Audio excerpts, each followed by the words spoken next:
What's up, you guys? This is going to be a video on how to do Red Mage. High-end duty Red Mage.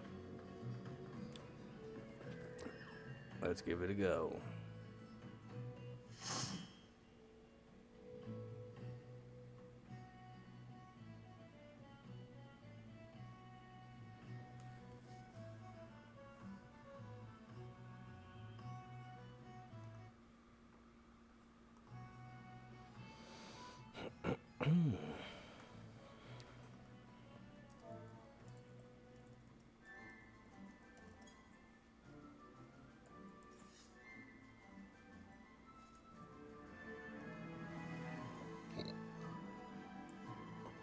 Alright, so a good way to start is to open up with a Vercure because you want dual cast up for this first mob. Basically, Red Mage is all about getting that dual cast. So I'm going to insta-cast this group one. Boom. Got it. And then I'm going to Ver Thunder to it. Boom. And now I've got insta-cast up again. Boom. So for Red Mage, you want to keep going back between black and white magic. So I'm using Ver Thunder 2 to get my black magic to go up, and Ver Arrow 2 to get my white magic to go up.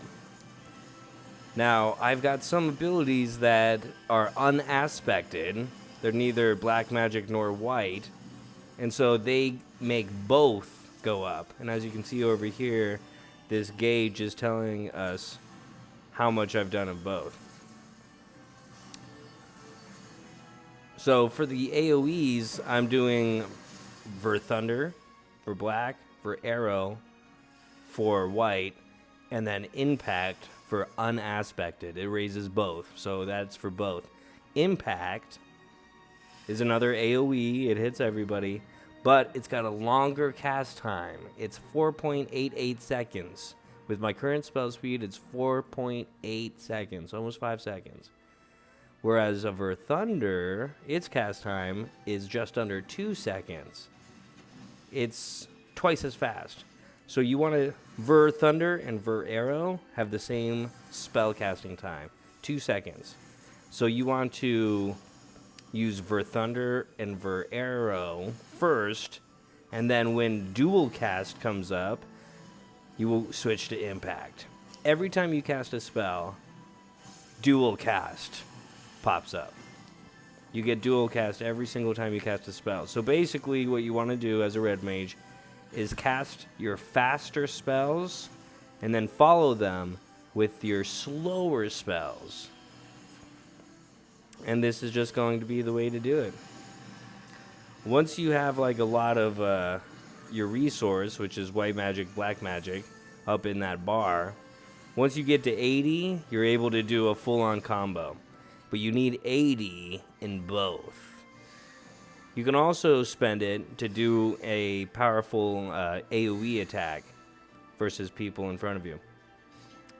And a cone in front of you. Alright, so this is a single target. So instead of doing what I was doing, I'm doing Jolt first, which is a single target unaspected. Its speed is 2-second cast speed, which is the reverse of the AoE type of thing.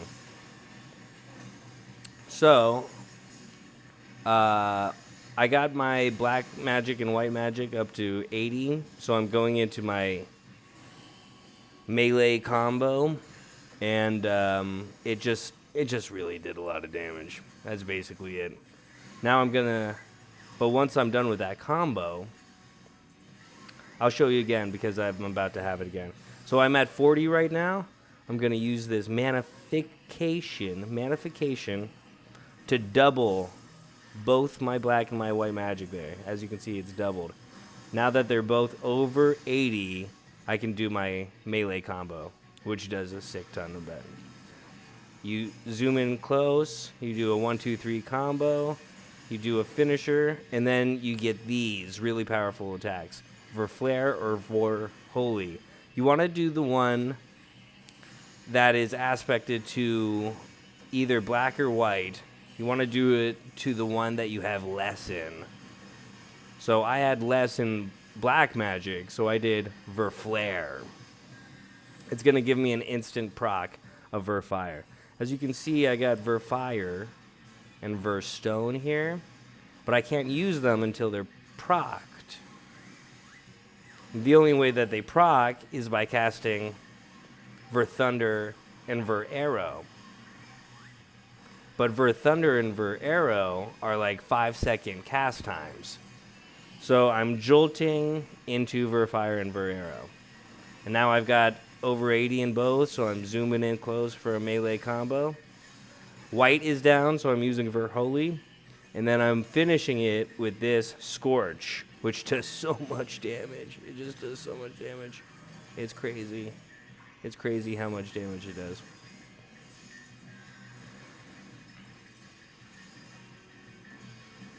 So yeah, that's basically it.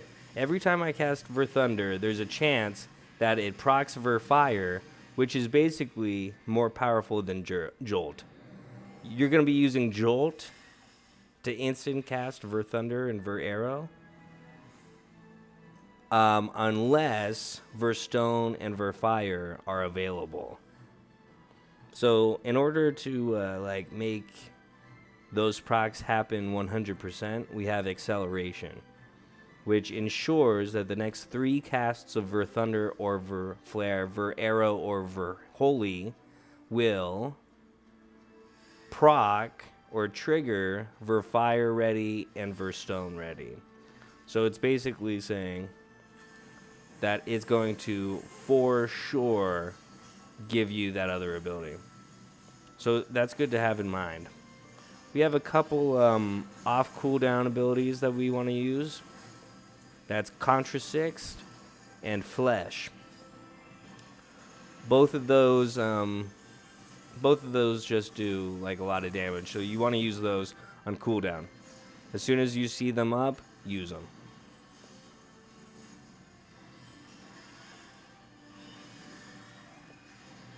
Anytime there's more than 2 monsters, anytime there's more than 1, 2 or more monsters, you want to be using your AoEs.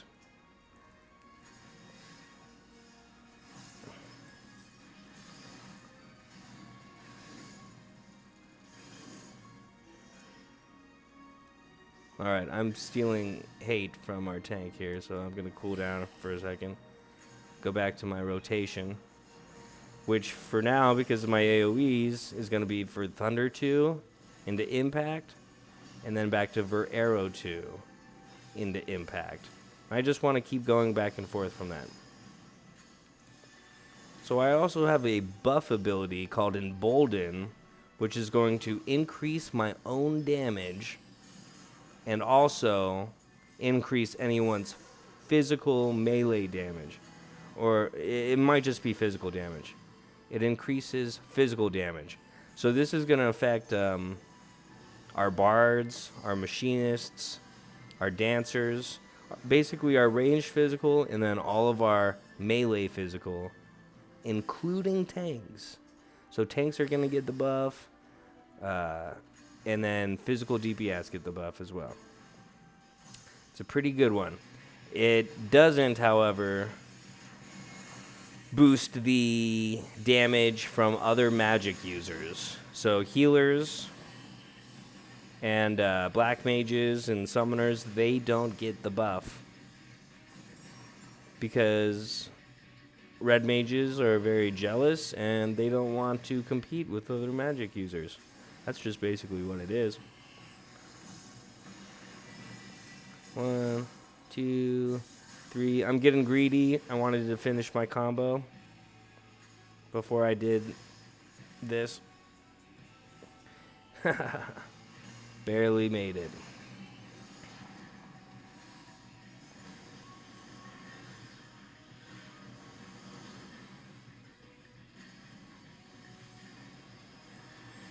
Alright, that's a raid wide. So I have an ability called Addle that it essentially lowers the target's intelligence and mind by 10%. which is like, who cares, right? That's nerd talk, right? But basically, if you know that a raid-wide attack is coming out, you want to use Addle, and it'll reduce the damage and temporarily increase your magic damage, because Mind is going to affect how much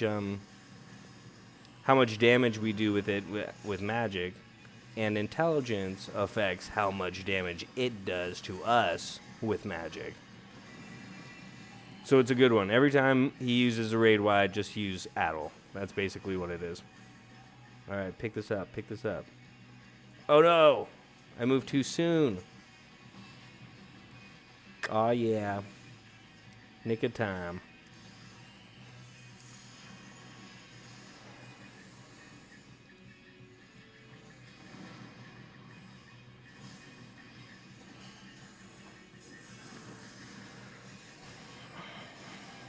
So Red Mage is cool because it has a lot of mobility. We do have a 2-second cast time for a lot of our spells, but then we have dual cast right after it. So half of our spells are instant casts. So we can move half the time. It's pretty great.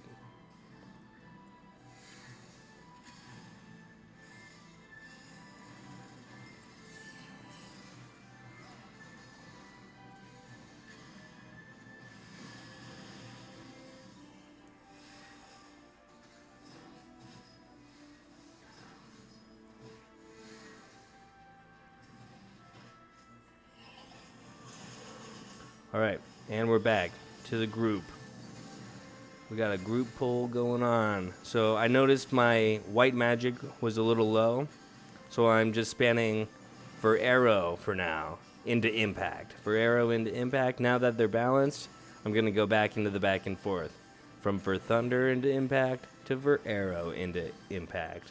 For thunder to for arrow. Thunder arrow, thunder arrow. Back and forth, just like that. The point of it is that you don't want them to become unbalanced, because let's say you had 50 white magic and 0 black magic. You would notice that all of a sudden your black magic spells don't give you as much resource anymore. All of a sudden it's harder to get them back in balance. All of a sudden it's more difficult to get your black magic back into balance. And it just like really throws off your overall damage, because you want to get these melee combos out as much as possible.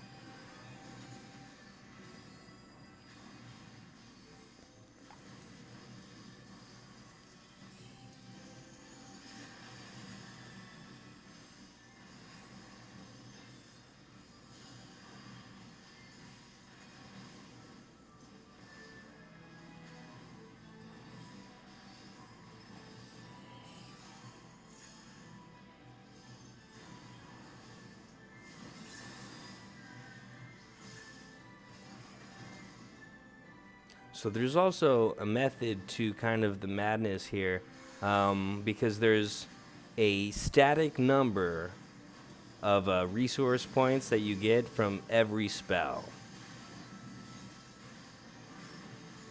So you almost can like plan out certain certain rotations, essentially, is what I'm saying.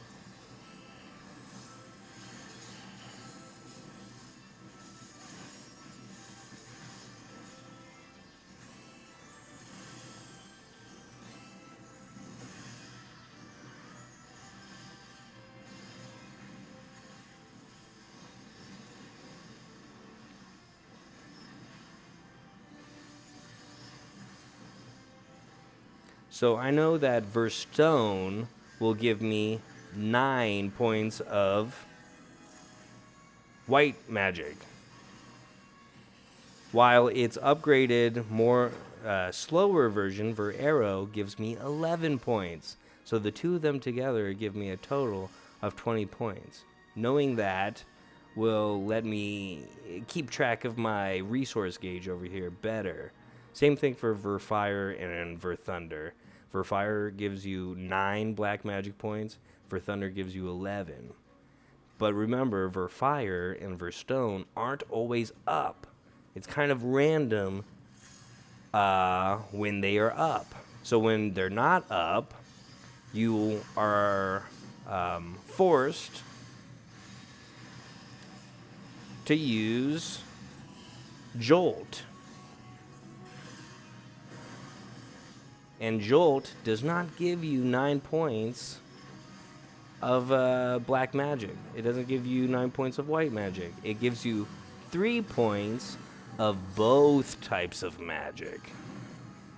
So knowing that, you can kind of like work around your rotation, especially when it gets closer to having 80 in both of them.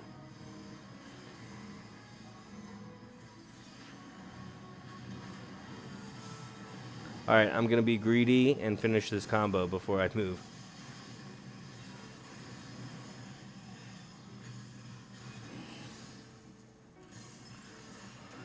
Alright, and kind of the last thing about this is once you finish your melee combo... Oh, see, I'm pink right here. I gotta move till I'm purple. There I go. Boom. Alright, but let me see. Once I finish this melee combo here, it's important to choose the one... Oh, I already said this. You choose the one which you have less in, which I have less white, so I'm using Holy. And why I do that is because it gives me a for sure proc or for sure trigger of Verstone. And I want those to be triggered as much as possible. I'm dropping these fire crosses away from the chandeliers because we don't want those chandeliers to blow up. Now I'm touching a chandelier so that I don't die in a mortal flame. Alright, oh, this is the perfect one. So I know that I only need 3 points of black magic damage, so I'm going to cast Jolt instead of for fire. Maybe, like, if I hadn't had Verfire up at that point, and Jolt was my only option, then that would have been perfect, because I only needed 2 points of magic to get to 80.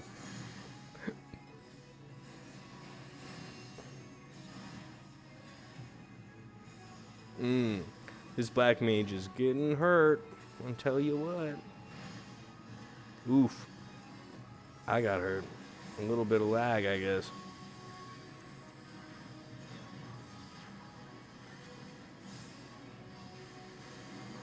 Alright, here we go. Here come the fire crosses.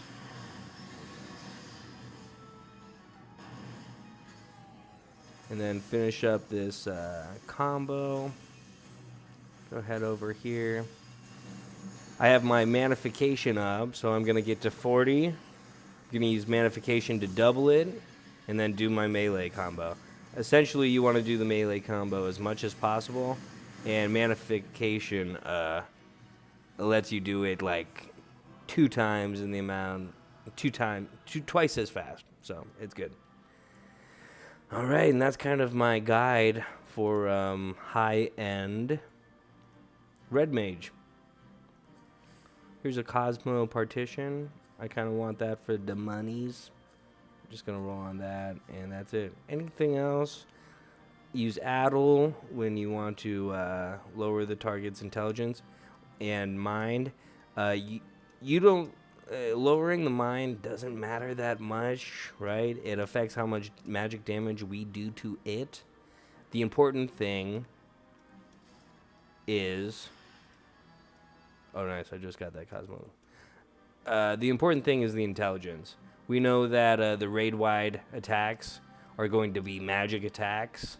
So reducing its intelligence by 10% is going to reduce the damage by a significant amount. So that's that. that's it for Red Mage. Basically, for AoEs, you go from Ver Thunder and Ver Arrow to